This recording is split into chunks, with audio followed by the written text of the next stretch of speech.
भगवान शिव के प्रति श्रद्धा भक्ति की आवश्यकता का प्रतिपादन। शिव धर्म के 4 पादों का वर्णन एवं ज्ञान योग के साधनों तथा शिव धर्म के अधिकारियों का निरूपण। शिव पूजन के अनेक प्रकार एवं अनन्य चित्त से भजन की महिमा।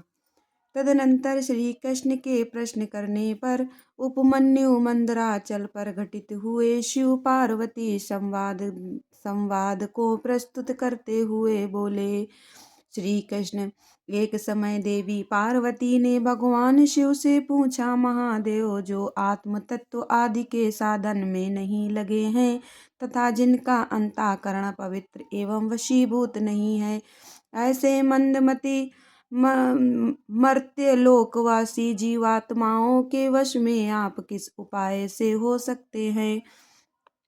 महादेव जी बोले, देवी, यदि साधक के मन में श्रद्धा भक्ति न हो तो पूजन कर्म तपस्या जप आसन आदि ज्ञान तथा अन्य साधन से भी मैं उसके वशीभूत नहीं होता हूँ।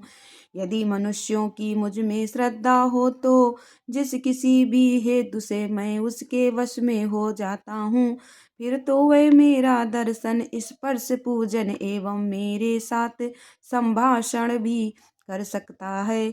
अतः जो मुझे वश में करना चाहे उसे पहले मेरे प्रति श्रद्धा करनी चाहिए। श्रद्धा की स्वधर्म का हेतु है और वही इस लोक में वर्णाश्रमी पुरुषों की रक्षा करने वाली है। जो मानव अपने वर्णाश्रम धर्म के पालन में लगा रहता है, उसी की मुझ में श्रद्धा होती है, दूसरे की नहीं। वर्णाश्रमी पुरुषों के संपूर्ण धर्म वेदों से सिद्ध है।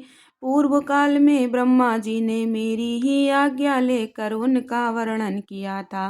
ब्रह्मा जी का बताया हुआ वह धर्म अधिक धन के द्वारा साध्य है तथा अनेक प्रकार के क्रियाकलाप से युक्त होता है।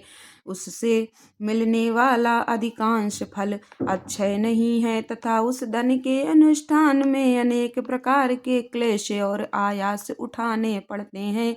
उस महान धर्म से परम दुर्लभ श्रद्धा को पाकर जो वर्णाश्रमी मनुष्य अनन्य भाव से मेरी शरण में आ जाते हैं, उन्हें सुखद मार्ग से धर्म, अर्थ, काम और मोक्ष प्राप्त होते हैं।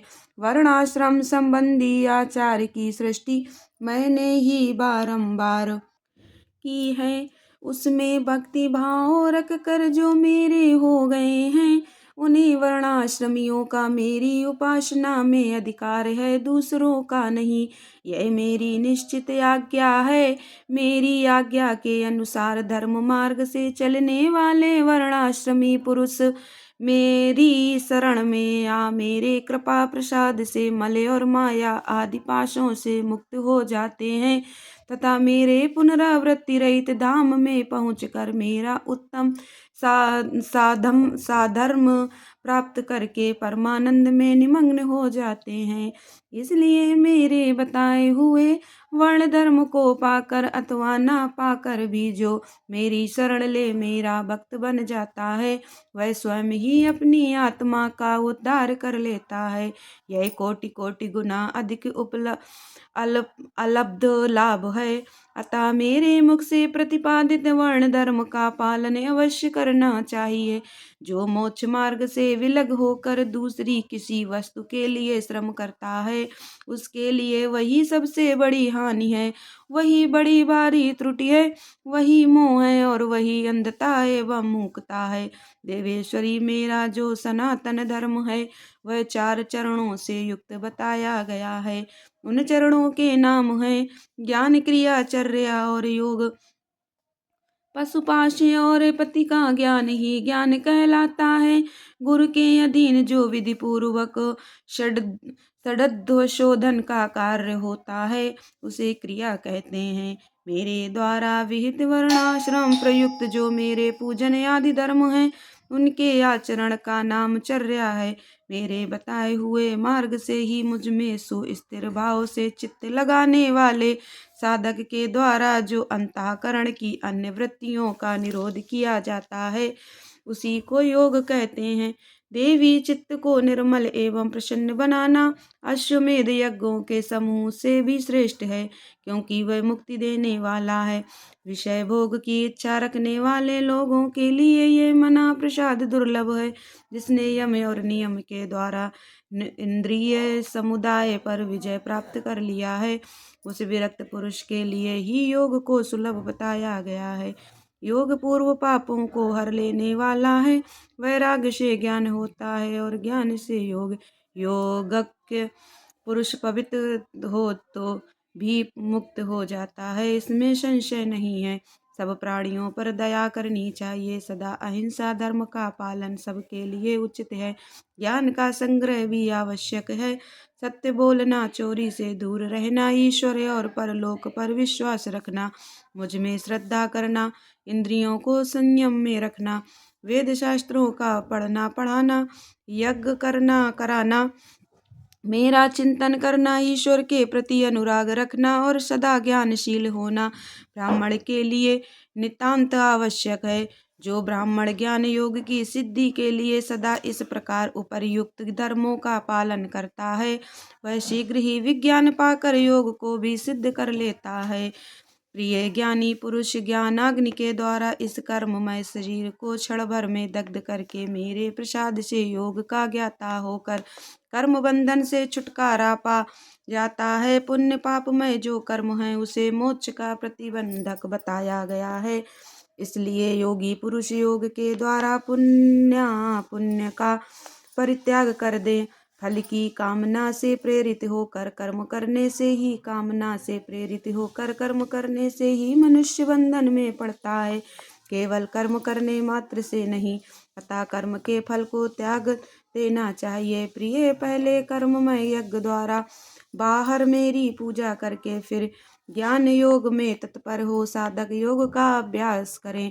कर्म यज्ञ से मेरे यथार्थ स्वरूप का बोध प्राप्त हो जाने पर जीव योग युक्त हो मेरे यजन से विरत हो जाते हैं।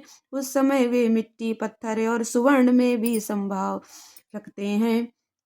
जो मेरा भक्त नित्य युक्त एवं एकाग्रचित हो ज्ञान योग में तत्पर रहता है, वह मुनियों में श्रेष्ठ एवं योगी होकर मेरा सायुज्य प्राप्त कर लेता है। जो वर्णाश्रमी पुरुष मन से विरक्त नहीं है, वे मेरा आश्रय ले ज्ञानचर्या और क्रिया इन तीन में ही प्रवृत्त होने के अधिकारी हैं। उन्हीं के अनुष्ठान की योग्यता रखते हैं। मेरा पूजन दो प्रकार का है, ब्रह्मा और आभ्यंतर। इसी तरह मन, वाणी और शरीर, इन त्रिविध साधनों के भेद से मेरा भजन तीन प्रकार का माना गया है। तप, कर्म, जप, ध्यान और ज्ञान, ये मेरे भजन के 5 स्वरूप हैं। अतः साधु पुरुष उसे 5 प्रकार का भी कहते हैं। मूर्ति आदि में जो मेरा पूजन आदि होता है, जिसे दूसरे लोग जान लेते हैं, वह ब्रह्मा पूजन या भजन कहा गया है। तथा वही भजन पूजन जब मन के द्वारा होने से केवल अपने ही अनुभव का विषय होता है, तब आभ्यंतर कहलाता है। मुझ में लगा हुआ चित्त ही मन कहलाता है। सामान्यतः मन मात्र को यहाँ मन नहीं कहा गया है। इसी तरह जो वाणी मेरे नाम के जप और कीर्तन में लगी हुई है, वही वाणी कहलाने योग्य है, दूसरी नहीं। तथा जो मेरे शास्त्रों में बताए हुए त्रिपुंड आदि चिन्हों से अंकित है और निरंतर मेरी सेवा पूजा में लगा हुआ है, वही शरीर है, दूसरा नहीं। मेरी पूजा को ही कर्म जानना चाहिए। बाहर जो यज्ञ आदि किए जाते हैं, उन्हें कर्म नहीं कहा गया है। मेरे लिए शरीर को सुखाना ही तप है। कृच्छ, चांद्रायण आदि का अनुष्ठान नहीं। पंचाक्षर मंत्र की आवृत्ति, प्रणव का अभ्यास तथा रुद्राध्याय आदि का बारंबार पाठ ही यहाँ जप कहा गया है। वेदाध्ययन आदि नहीं।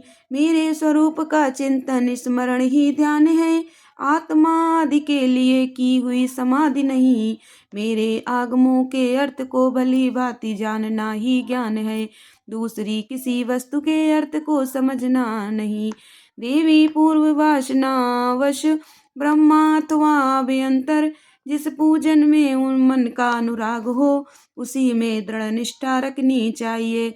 ब्रह्मा पूजन से अभ्यंतर पूजन 100 गुना अधिक श्रेष्ठ है, क्योंकि उसमें दोषों का मिश्रण नहीं होगा तथा प्रत्यक्ष दिखने वाले दोषों की भी वहाँ संभावना नहीं रहती है। भीतर की शुद्धि को ही शुद्धि समझनी चाहिए, बाहरी शुद्धि को शुद्धि नहीं कहते हैं। जो आंतरिक शुद्धि से रहित है वह बाहर से शुद्ध होने पर भी अशुद्ध ही है। देवी ब्रह्मा और अभ्यंतर दोनों ही प्रकार का भजन भाव अनुराग पूर्वक ही होना चाहिए, बिना भाव के नहीं। भाव रहित भजन तो एकमात्र विप्रलंबो छलना का ही कारण होता है।